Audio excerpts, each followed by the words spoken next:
Ghislaine Noël Marion Maxwell, née le 25 décembre 1961 à Maison, Lafitte, France, est une femme mondaine ainsi qu'une femme d'affaires et militante associative britannique, américaine. Plus jeune enfant du magnat de la presse britannique Robert Maxwell, elle s'installe aux États-Unis après la mort de son père, en 1991, et devient une proche associée du financier Jeffrey Epstein, plus tard accusé de crimes sexuels. En 2012, elle fonde un groupe de défense des océans, The Terramar Project, cette organisation ferme en juillet 2019, une semaine après l'annonce des accusations de trafic sexuel déposées par les procureurs fédéraux de New York contre Epstein. Ghislaine Maxwell est arrêtée le juillet 2020 par le FBI dans le New Hampshire, et est inculpée pour trafic de mineurs et parjure, risquant 35 ans de réclusion. Sa libération sous caution ayant été refusée, elle reste incarcérée au Metropolitan Detention Center à Brooklyn dans l'État de New York en attente de procès, prévu pour juillet 2021. Jeunesse. Ghislaine Noël Marion Maxwell est née en 1961 à Maison, Lafitte, en France. Elle est la 9e enfant d'Elizabeth Maxwell, née Ménard, une historienne française spécialiste de l'histoire de la Shoah, et de Robert Maxwell, politicien et magnat des médias britanniques d'origine tchèque. Elle passe toute son enfance en Angleterre, où elle grandit dans un milieu particulièrement privilégié matériellement. La famille réside à Oxford dans une somptueuse demeure historique nommée Eddington Hill Hall, une maison de 53 pièces où se trouvaient aussi les bureaux de Pergamon Press, la maison d'édition dirigée par son père. Ghislaine Maxwell effectue toutes ses classes dans l'enseignement privé, d'abord à Eddington School puis dans l'internat de Marlborough College. Elle achève sa formation par des études universitaires à Oxford, au Balliol College. Elle est élevée dans la foi anglicane. La vie de la famille Maxwell est marquée par plusieurs tragédies. Dans la lignée paternelle, aucun membre n'a survécu à la Shoah. Robert Maxwell, né Jan Lodwig Hyman Benjamin Hogg dans le shtetl de Slitinski-Dolly, est l'unique survivant. 300 personnes de sa famille et parentèle ont péri, dont ses parents et ses 4 frères et sœurs. Robert et Elizabeth ont également la douleur de perdre 2 enfants. Karine, décédée de la leucémie à l'âge de 1 en 1957, ainsi que Michael, des suites d'un accident de voiture. L'accident de voiture survient 2 jours après la naissance de Ghislaine. Son frère, alors âgé de 15 ans, est plongé dans le coma et reste inconscient jusqu'à sa mort en 1967.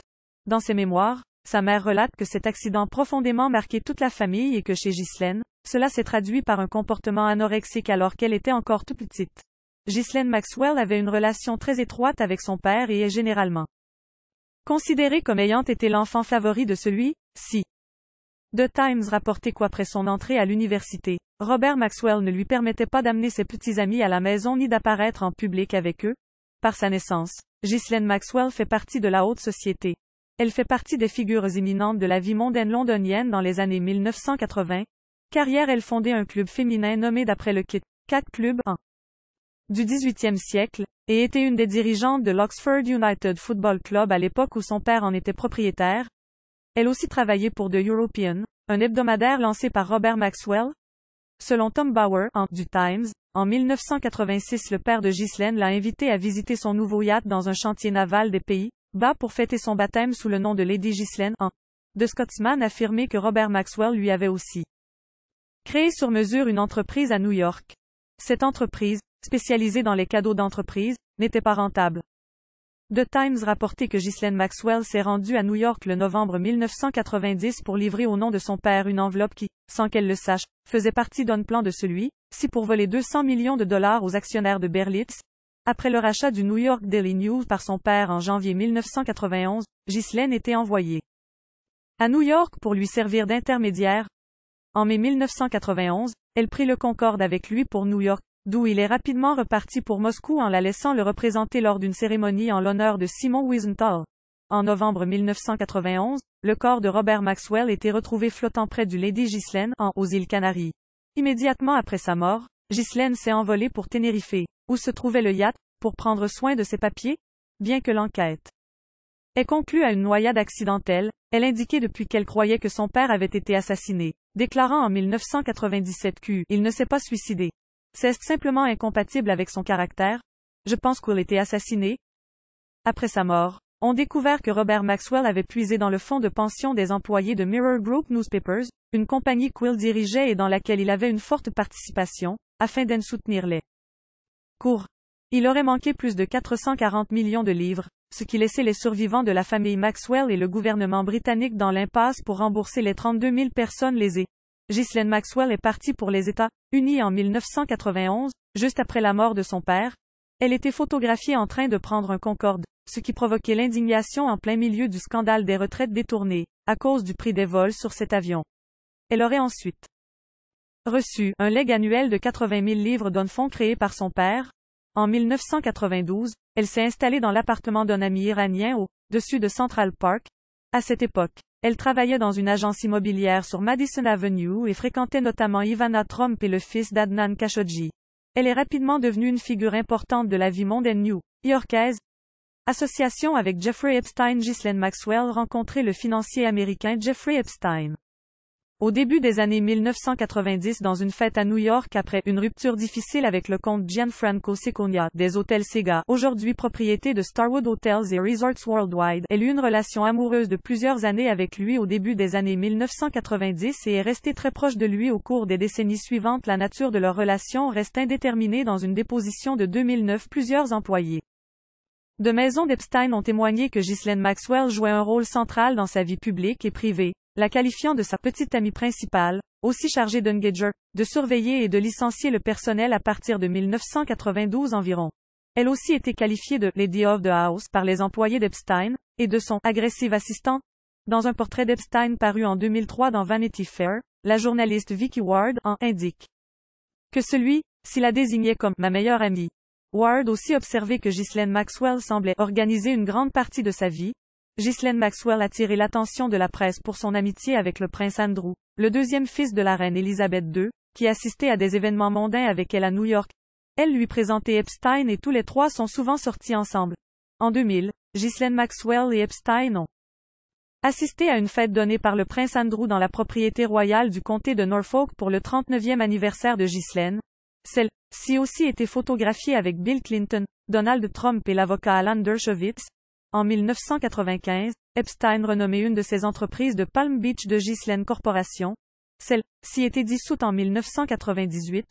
En 2008, Epstein était condamné pour incitation d'une mineure à la prostitution et passé 13 mois en prison pour une peine négociée de 18.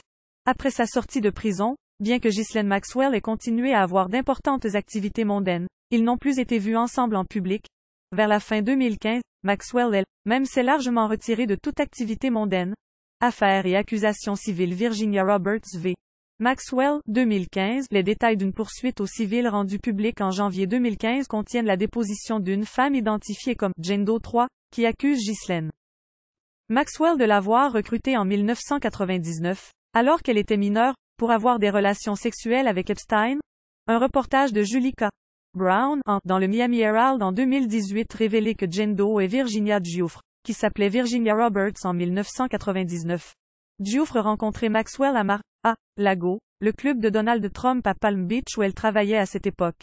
Elle affirmait que Maxwell l'avait présentée à Epstein, après quoi elle avait été formée par les deux pour son plaisir, compris des leçons sur les préférences d'Epstein en matière de fellation.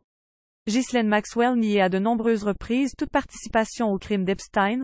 Dans une déclaration de 2015, elle rejetait les allégations selon lesquelles elle aurait agi comme entremetteuse pour Epstein et niait qu'elle ait facilité des actes d'abus sexuels du prince Andrew.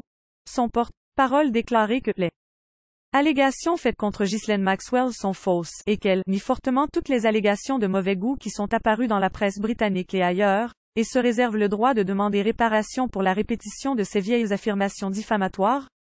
Giuffre attaquait Maxwell devant la Cour fédérale du district sud de New York en 2015. Elle affirmait que Maxwell et Epstein l'avaient prostituée avec d'autres jeunes filles mineures, souvent lors de fêtes sexuelles données par Epstein dans ses propriétés de New York, du Nouveau-Mexique, de Palm Beach et des îles Vierges. Maxwell l'ayant qualifiée de menteuse, Giuffre l'a poursuivie pour diffamation. Bien que les détails de l'arrangement n'aient pas été rendus publics, en mai 2017 le cas a été réglé en faveur de Giuffre, Maxwell lui versant des millions. Sarah Ransom v. Epstein and Maxwell, 2017. En 2017, Sarah Ransom portait plainte contre Epstein et Maxwell, affirmant que Maxwell l'avait engagée pour faire des massages à Epstein et plus tard l'avait menacée de la blesser ou de détruire ses perspectives de carrière si elle n'acceptait pas leur demande sexuelle chez lui à New York et dans son île privée des Caraïbes, Little St. James, en Le cas a été réglé en 2018, selon des termes non publiés. Affidavit rempli par Maria Farmer, 2019. Le 16 avril 2019, une nouvelle accusatrice, Maria Farmer, s'est fait connaître et remplit un affidavit devant la Cour fédérale de New York, affirmant qu'elle et sa sœur de 15 ans avaient été agressées sexuellement par Epstein et Maxwell dans des lieux séparés en 1996. Selon cet affidavit, Farmer avait rencontré Maxwell et Epstein lors de la réception d'une galerie d'art de New York en 1995. L'affidavit affirme que l'été suivant, ils l'ont engagée pour travailler sur un projet artistique dans le domaine de l'Wexner dans l'Ohio, où elle aurait été sexuellement agressée. Farmer rapporté l'incident au département de la police de New York et au FBI. L'affidavit de Farmer affirme aussi qu'au cours du même été, Epstein emmenait en avion sa sœur, alors âgée de 15 ans, dans sa propriété du Nouveau-Mexique, où il l'aurait molestée sur une table de massage. Jennifer Araoz versus The Estate of Jeffrey Epstein, Ghislaine Maxwell, and Jane Doe 1A3, 2019. Le 14 août 2019, Jennifer Araoz portait plainte devant la Cour suprême de New York contre la succession d'Epstein, mort jour avant. Ghislaine Maxwell et 3 membres non nommés de son personnel. Cette poursuite était rendue possible par le nouveau Child Victims Act de l'État de New York, qui prit effet le jour même. Priscilla Doe versus The Estate of Jeffrey Epstein, 2019. Ghislaine Maxwell est nommée dans une des 3 plaintes déposées le 20 août 2019 à New York contre la succession de Jeffrey Epstein. Celle qu'il a déposée, connue sous le nom de Priscilla Doe, affirme avoir été recrutée en 2006 et formée par Maxwell avec des instructions pas pour fournir des services à Epstein. Publication de documents judiciaires le juillet 2019. La Cour d'appel des États-Unis pour le 2e circuit ordonné la publication de documents de la plainte précédente de Virginia Giuffre contre Ghislaine Maxwell au civil. Jeffrey Epstein était arrêté le juillet 2019 à l'aéroport de Teterboro dans le New Jersey sous les accusations de proxénétisme et proxénétisme aggravé. Maxwell demandait une nouvelle audience de la Cour d'appel fédérale le 17 juillet 2019, pour essayer de garder confidentiels les documents de la plainte de Virginia Giuffre. Le août 2019, un premier lot de documents de la plainte pour diffamation de Giuffre contre Maxwell ont été rendus publics. Le lendemain, Epstein se pend dans sa cellule de prison, à Manhattan, à l'âge de 66 ans. Poursuite judiciaire, arrestation et inculpation. Le matin du juillet 2020, Maxwell est arrêté par le FBI dans sa résidence de Bradford, New Hampshire. Elle comparaît l'après-midi, même devant une juge fédérale qui lui notifie les raisons de son arrestation. En raison de la pandémie de coronavirus, cette audience eut lieu par visioconférence. L'arrestation dans l'État du New Hampshire de la quinquagénaire s'est déroulée sans incident, selon le FBI. Présenté à un juge fédéral, Maxwell est formellement inculpé le soir même de son arrestation par la procureure de New York de 6 chefs d'accusation, notamment d'incitation à des actes sexuels illégaux, de parjure, et d'avoir aidé, facilité et contribué aux agressions sur mineurs de Jeffrey Epstein, de 1994 à 1997. Placement en détention provisoire. Ghislaine Maxwell est incarcérée au Metropolitan Detention Center à New York, dans l'attente de son procès. Immédiatement, toute une série de mesures sont mises en vigueur pour assurer sa sécurité personnelle et empêcher qu'elle n'attente à ses jours et qu'elle ne tente de se suicider. Le 11 juillet, ses avocats proposent de payer millions de dollars pour la remise en liberté sous caution de Maxwell. Ils indiquent qu'elle est prête à remettre ses passeports américains, anglais et français et à demeurer en résidence surveillée dans une propriété new-yorkaise, dans l'attente de son procès.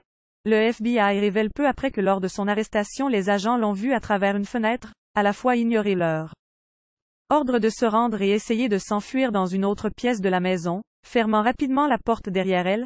Les agents sont entrés de force, ont défoncé la porte et ont arrêté Madame Maxwell. Les procureurs ont déclaré que lors d'une perquisition dans la maison, les enquêteurs avaient trouvé un téléphone portable enveloppé de papier d'aluminium sur le dessus d'un bureau, ce qu'ils ont interprété comme étant une tentative maladroite pour échapper à la détection des forces de l'ordre.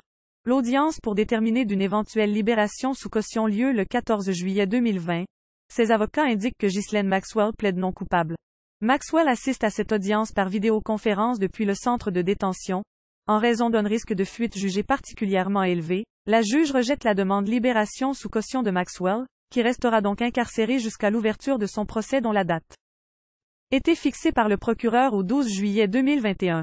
Le 31 juillet suivant, des documents concernant Maxwell sont déclassifiés et rendus publics, démontrant que la Britannique et Jeffrey Epstein sont restés en contact au moins jusqu'en 2015, d'après des courriels échangés entre eux. En cas de condamnation pour les 6 charges qui pèsent sur elle, Ghislaine Maxwell encourt une peine allant jusqu'à 35 ans de prison. Vie personnelle. Newsweek indiquait que Ghislaine Maxwell avait le charisme pompeux de son père. Depuis au moins 1997, elle conservait une résidence dans le quartier londonien de Belgravia. En 2000, elle s'est installée dans une maison de 650 mètres carrés de l'Upper East Side de New York sur East 65e Street, à moins de 10 blocs de celle de son ami Epstein, Herbert Strauhaus. La maison était achetée pour 495 millions de dollars par une compagnie à responsabilité limitée anonyme, LLC, dont l'adresse était la même que celle des bureaux de J. Epstein & Co. L'acheteur était représenté par Darren Indyke, avocat de longue date d'Epstein. Après sa relation personnelle et professionnelle avec Jeffrey Epstein, Ghislaine Maxwell était plusieurs années en couple avec Ted Wyatt, fondateur de la société Gateway Computers. En 2010, elle assistait au mariage de Chelsea Clinton, comme invitée de Wyatt. Elle aidait Wyatt à acquérir et à rénover un yacht de luxe, le Plan B, qu'elle utilisait pour voyager en France et en Croatie avant la fin de leur relation, survenue fin 2010 ou début 2011. En août 2019, il était rapporté que Maxwell vivait à Manchester, by the Sea, dans le Massachusetts, dans la maison de Scott Borgerson. Maxwell et Borgerson ont été décrits comme en couple depuis plusieurs années. Les habitants de Manchester, by the Sea, ont indiqué qu'elle était restée discrète, se faisait appeler G plutôt que par son prénom complet et avait été vue à plusieurs reprises en train de promener un braque hongrois sur la plage. Un gestionnaire immobilier voisin déclarait que Maxwell et Borgerson formaient un couple et avaient été régulièrement vus courant ensemble le matin. Borgerson indiquait en août 2019 que Maxwell ne vivait pas chez lui pour le moment et qu'Will ne savait pas où elle se trouvait. Terramar Project. En 2012, Maxwell fondait The Terramar Project, une association sans but lucratif de protection des océans. Elle donnait une conférence pour Terramar à l'Université du Texas à Dallas et une conférence TED à TEDx Charlottesville en 2014. Elle accompagnait Stuart Beck, membre du bureau 2013 de Terramar, à 2 réunions des Nations Unies pour discuter du projet. The Terramar Project annonçait sa fermeture le 12 juillet 2019, moins d'une semaine après la publication des accusations de trafic sexuel déposées par les procureurs de New York contre Jeffrey Epstein. Une entreprise associée, Terramar UK, continue à exister, avec Maxwell parmi ses directeurs. Une demande de radiation de cette entreprise était faite le septembre et devrait paraître dans The London Gazette le 17 septembre 2019. Note et référence. Cet article est partiellement ou en totalité issu de l'article de Wikipédia en anglais intitulé Ghislaine Maxwell. Voir la liste des auteurs. Bibliographie. Mark Seal. Ghislaine. Is That You? Inside Ghislaine Maxwell's Life on the Lam. Vanity Fair. Juillet 2020. Lire en ligne. Article connexe. Robert Maxwell. Affaire Epstein. Portail de la criminologie. Portail du Royaume-Uni.